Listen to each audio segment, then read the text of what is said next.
All right, for more on this, I'm joined by Lior Weintraub, who's a former diplomat and political strategist, joining us from Jerusalem. Thank you so much, Lior, for speaking to World is One News. How do you see this development? Prime Minister Benjamin Netanyahu is visiting India, especially in the backdrop of India voting against Israel in the UN that left a sour taste in the mouth. How do you see the ties between Israel and India going forward? First of all, good morning from Jerusalem. I see it as yet another exciting chapter in the growing relationship between Israel and India. I think the visit of Prime Minister Modi in Israel was extremely successful and put another brick in this building of a relationship. And I think that I hope this visit will be phenomenal and will help the relationship on the economic front, political front, cultural front grow further. There is a lot of excitement in Israel. As you know, Israelis have a vast and deep appreciation to Indian as a culture, as a society, and so we are looking forward to see the fruit of this visit. Right.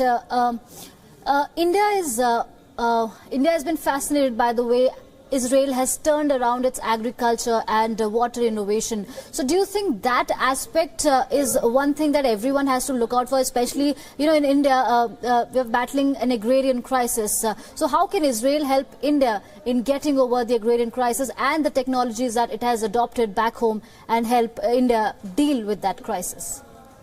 I think Israel and India are operating in a similar condition in many aspects.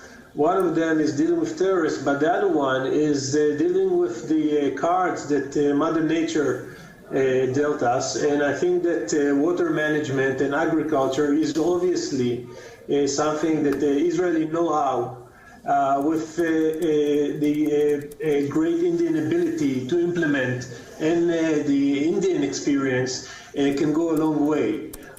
Israel had to make the desert bloom. Most of Israel is a desert, and we made it bloom and redeveloped a very rich agriculture industry. The drip irrigation, of course, and the micro irrigation are things that Israeli know-how can help the Indian farmer get better drop per crop and get more crops and help feed more people and get better income for themselves. So I think it's yet another win-win situation in the Israel-India relationship.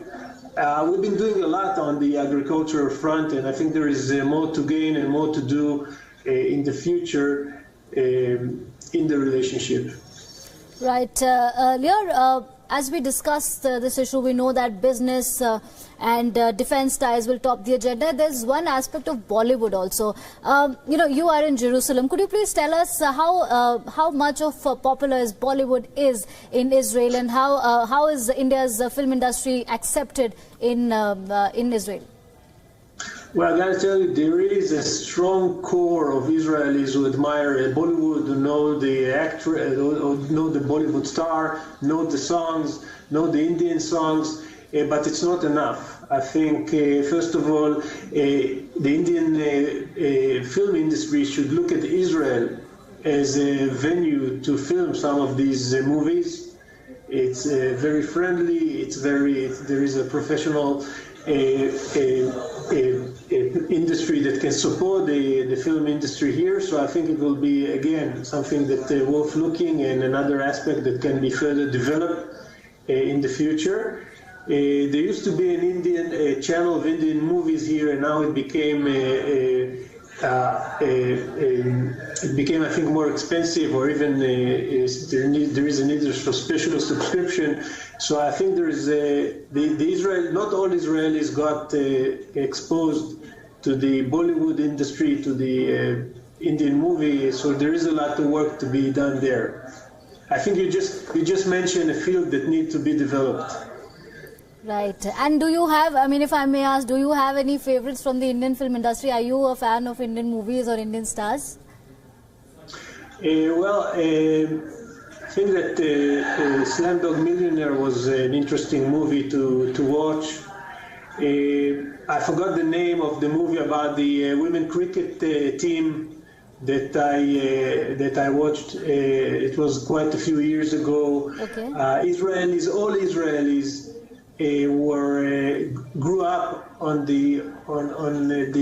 Indian music. One of them is called Ichikidana. It's a movie.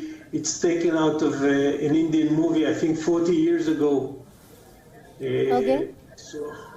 So I think, as I told you, there is a lot of place that there is a place to grow there. Not a lot of Israelis, or they don't know enough about the industry, and they haven't been exposed enough to the Bollywood industry. And I think there is also some attempt by the Israeli government and by the Israeli film industry to attract investors in order to film movies here in Jerusalem, in Tel Aviv, in Haifa. There are great spots and locations here.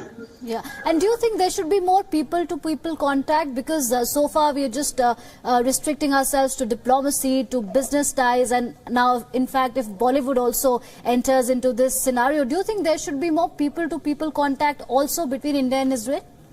First of all, I think there is a lot of people-to-people communication and relationship. In every family, there is at least one member of the family that visited India. And most of the family has more than one. So in terms of having goodwill ambassadors here in Israel, I think it is India that India is fully covered. I would like to see more Indian tourists here and more Indian businessmen coming to Israel, exploring the startup nation, but also the great tourism sites. We have, there are in Tel Aviv, you have the best restaurants in the world, some of the best beaches. In Jerusalem, you have great historic and religious sites. The desert is absolutely amazing. Winter and summer, we have great climate. So I think I would like to see more and more Indians coming to Israel, meeting Israelis here at their home. And I think it will be, again, great for the relationship. Since there are some good people-to-people relationship as is, this is one of the reasons the way I see it for the fact that the relationship between the two nations are healthy. We are two ancient civilizations. We have a similar culture. You have the Diwali, we have Hanukkah. You have the Holi, we have Purim. These are festivals that we are celebrating at the same time with the same customs. And we have the same challenges in some places, and we have same values in some. So I think there is a lot of room to grow.